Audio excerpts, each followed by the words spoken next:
2018 Nissan GT-R Review. The good points of Nissan GT-R. Supercar performance. Superb handling. Aggressive styling. Technologically advanced. The bad points of Nissan GT-R. Limited availability. Requires frequent servicing. Automatic-only gearbox. Noisy drivetrain. Frequently lauded since the supercar for your PlayStation generation, but don't be dissuaded from trying one. The Nissan GT-R has infinitely more visceral than virtual-to-use appeal.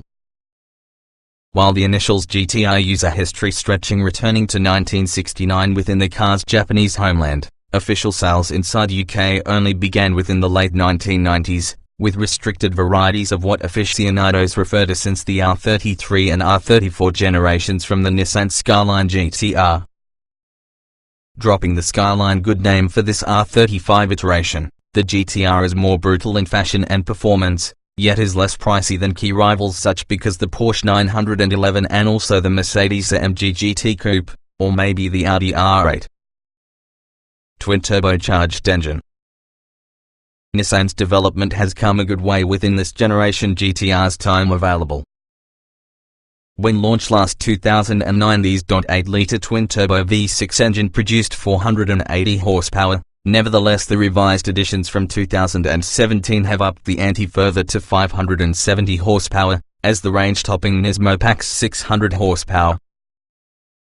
Officially, all with the current models use a top speed of 196 miles per hour, and although 0 to 62 miles per hour times aren't quoted, it's fair should be expected them all being sub 4 seconds. A quantity of other improvements were ushered in from 2017. All of these are designed to help the GT-R's performance. Revised aerodynamics improves stability, a stiffer structure enhances grip, and modifications to your dual-clutch automatic gearbox means it's a smaller amount jerky when driven at urban speeds. Naturally, a vehicle offering this level of performance isn't inexpensive running, so consider GT-R ownership with the eyes open. About 23.9 miles per gallon is claimed, while CO2 emissions are 275 grams/km. Technofest interior. Despite the swathes of leather, the Nissan GT-R's cabin felt somewhat on the cheap side weighed against its high-performance rivals, something largely addressed as part from the facelift ushered in after 2016.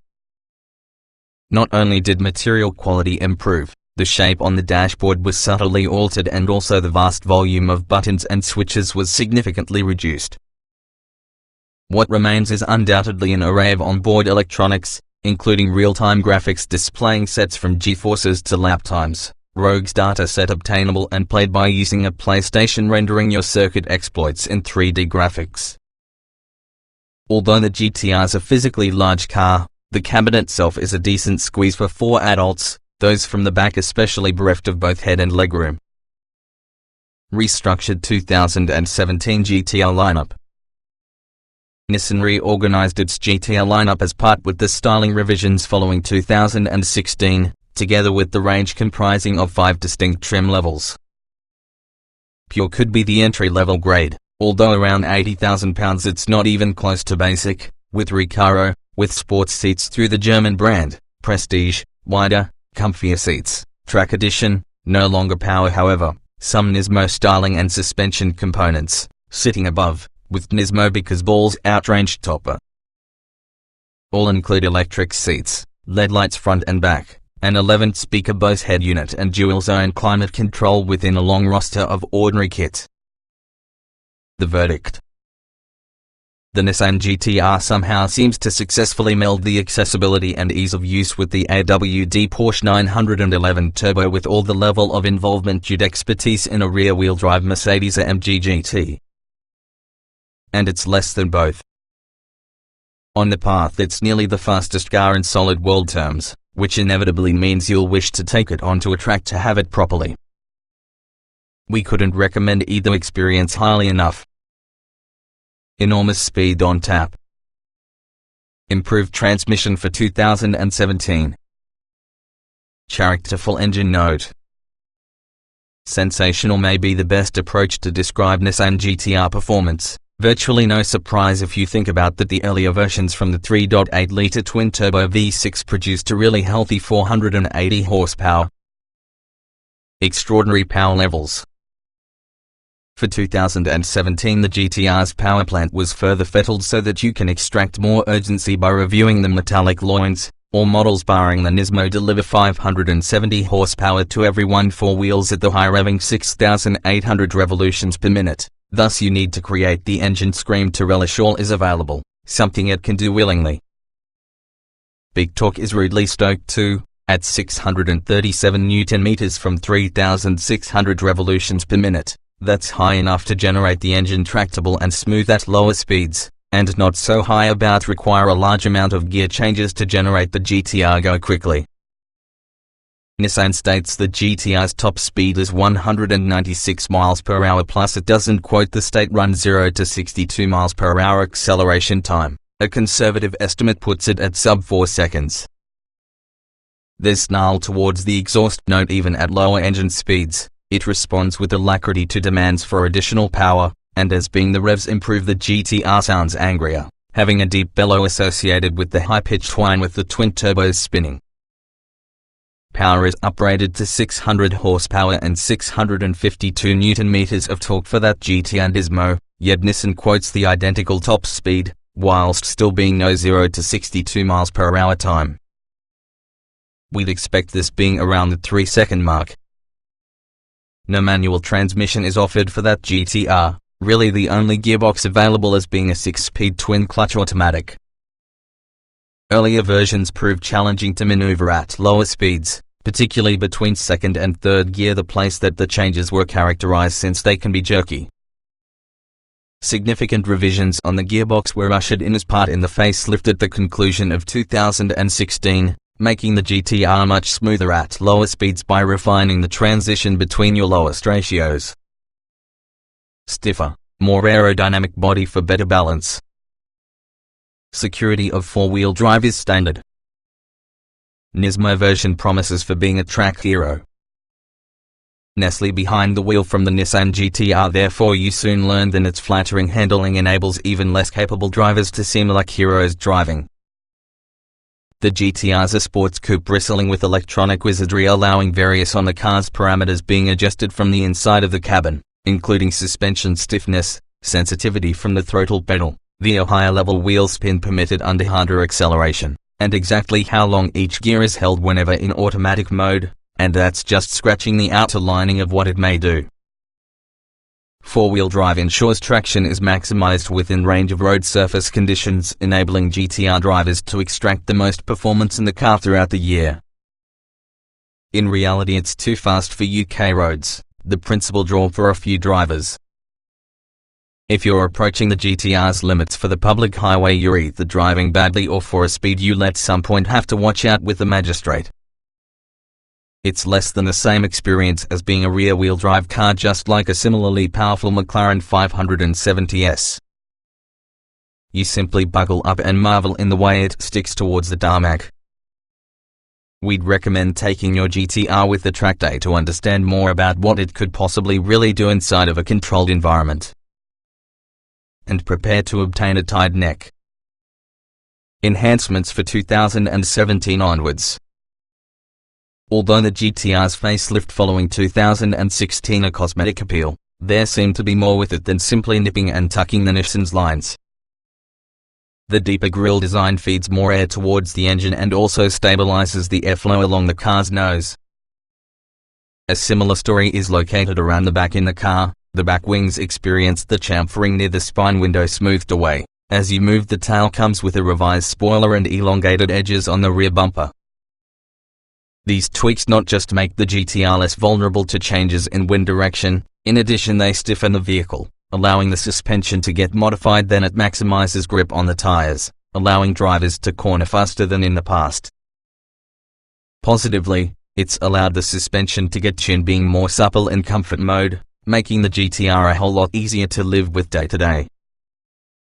Track Edition and Nismo versions. The track-focused but road-legal GT-R Nismo delivers more extreme performance, closer with a race car versus the other derivatives. It is often a frankly baffling machine, competent at generating huge amounts of braking, cornering and naturally accelerative G-force. We've only driven it in the natural habitat, on course, where it turned out deeply impressive.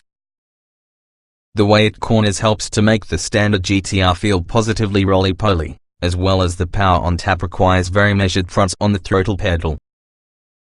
Bridging the gap would be the track addition. This features much on the Nismo's suspension arrangement but devoid of the carbon fiber downforce-inducing wing arrangement or perhaps the higher output engine. Intriguingly, both can produce downloadable telemetry to enable you to pull within the lap data and replay it in 3D rendered form together with the appropriate gaming system. Improved cabin for 2017. Uplift in quality but rivals practice it better. Gadget-heavy multimedia system remains. While the Nissan GT-R's exterior was chiseled and purposeful, with the first few years its cabin was obviously a comparative mess, an awful lot of familiar Nissan components perceived to have been fired in the leather-wrapped dashboard and thus it lacked much feeling of cohesion.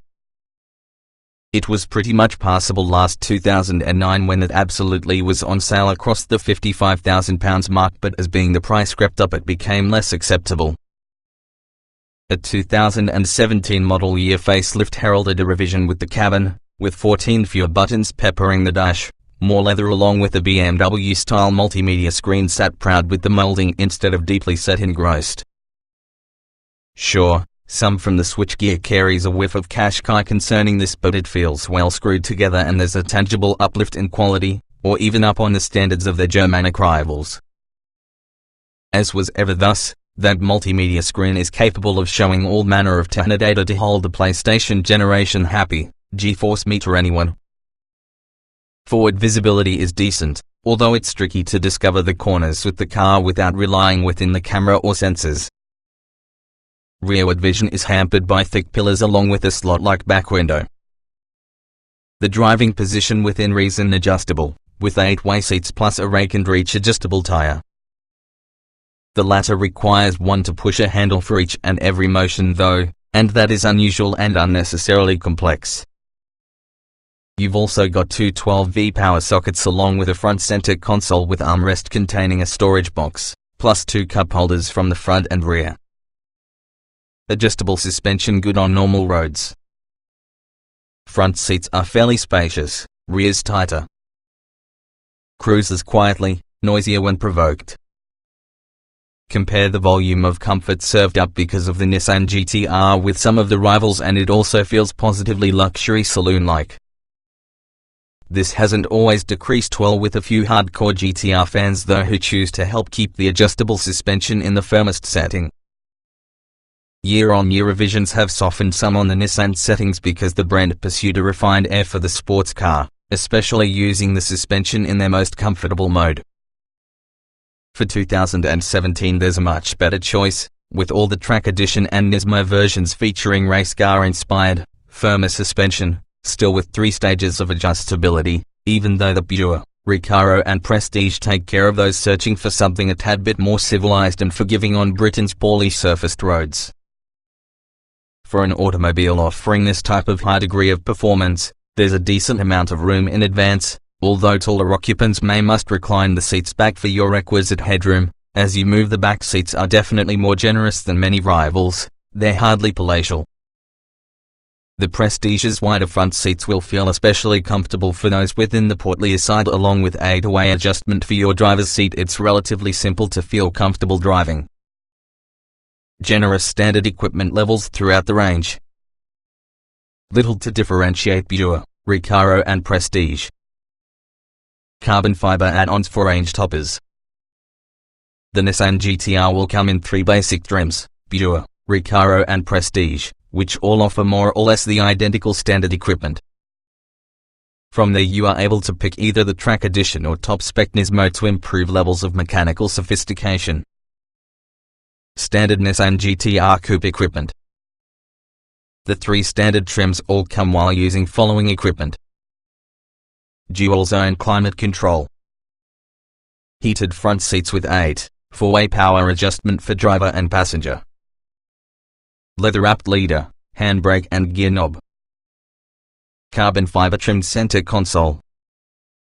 20-inch alloys. Automatic LED headlights and wipers. LED daytime running lights and rear lights. Electric, heated and folding door mirrors. Front and rear parking sensors. Keyless entry and ignition. Cruise control and speed limiter. Nissan Connect 8.0-inch entertainment system, Bluetooth, USB, OIN socket, DAB radio. Bose head unit. Sat-nav. Reversing camera. Pick the pure GT-R, therefore you get black leather and Alcantara seats, while Recaro cars add black and red leather chairs made from the grade's namesake. Finally there's Prestige, which adds leather touring seats in red, black, tan or ivory. Next up are two more track-focused versions, the initial of that's tellingly called Track Edition. This adds lighter weight 20-inch alloy wheels, carbon fiber rear spoiler, Recaro leather seats, Nismo Race Tune suspension, Nismo Tune Bilstein Dabtronic shock absorbers, Nismo body bonding for increased rigidity. Finally the final GT-R host known as Nismo. This also comes with Nismo carbon fiber rear spoiler, carbon fiber front and back bumpers, carbon fiber boot lid, carbon fiber side skirts, uprated engine, additional information in performance, carbon fiber back Recaro bucket seats, black Alcantara leader, dashboard, A-pillars and roof lining, carbon fiber center console, Nissan Connect sat-nav with Nismo telemetry. Optional extras, Nissan GT-R Coupe. Due to your generous equipment package that comes while using GT-R, extra cost options relatively quite few. As vibrant red would be the only standard color, metallic paint, in pearl black, storm white, Daytona blue and gun metallic, can be found, as well as two special shades of ultimate silver and Katsura orange. Nismo versions possess a range of 5 optional hues. Other accessories and options incorporate a choice of car covers, floor mats, one set using a carbon heel pad, a professional tracking system if your GT-R be stolen, and Tribos supplied coatings to defend the paint, glass, wheels and upholstery. Pick the Track Edition car so you can boost the standard spec with carbon fiber backed leather Recaro race seats and also a carbon fiber boot lid. Not crash tested by Euro NCAP. Security of 4-wheel drive. Lacks modern active safety tech. As with lots of specialist, high-performance cars, the protection aspects from the Nissan GT-R usually are not tested because of the Euro NCAP crash experts, but that's to never suggest it's a dangerous car. On the contrary, with 6 airbags, tire pressure monitoring along with the security of 4-wheel drive plus a host of stability electronics, the GT-R is both fast and safe. No autonomous safety tech. While the lighting back and front has been upgraded to full LED units, the GT-R's age is showing by having a lack of active technology like lane keeping assistance and autonomous emergency braking. Purists may believe that such devices detract on the purity of performance car driving, but given the amount of other tech is present about the Nissan, such functions are conspicuous by their absence. Just of a 4-seater. Boot is deep but lip is high. Revisions make low-speed maneuvers easier. As powerful cars go, the Nissan GT-R can give one with the greatest levels of practicality, although like a 2-door coupe it will miss out on a better score by devoid of a tailgate or folding rear seats. While many adults might find the sculpted couple of rear chairs comfortable, kids must be fine, if you're little claustrophobic due for the aggressively sloping roofline and tiny side windows. Still, there's more room from the back than most rivals, some ones don't have back seats by any means. Until the revisions at the conclusion of 2016, the Nissan's automatic gearbox managed to get somewhat jerky to push at lower speeds, especially trundling slowly in urban traffic or rolling into a near stop at traffic lights. Much of it continues to be engineered out for all those 2017 model year revisions. However, it doesn't stop the GT-R feeling bulky, especially inside the tight confines of the multi-story recreation area. A reversing camera and parking sensors are the saviors here. There's 315 liters of space available from the GT-R's boot, but be aware that this loading lip is quite high and also the space available is deep instead of long. Plenty of room for 2 large, squishy overnight bags, certainly. The rear seats don't fold down though. Take something different to IKEA.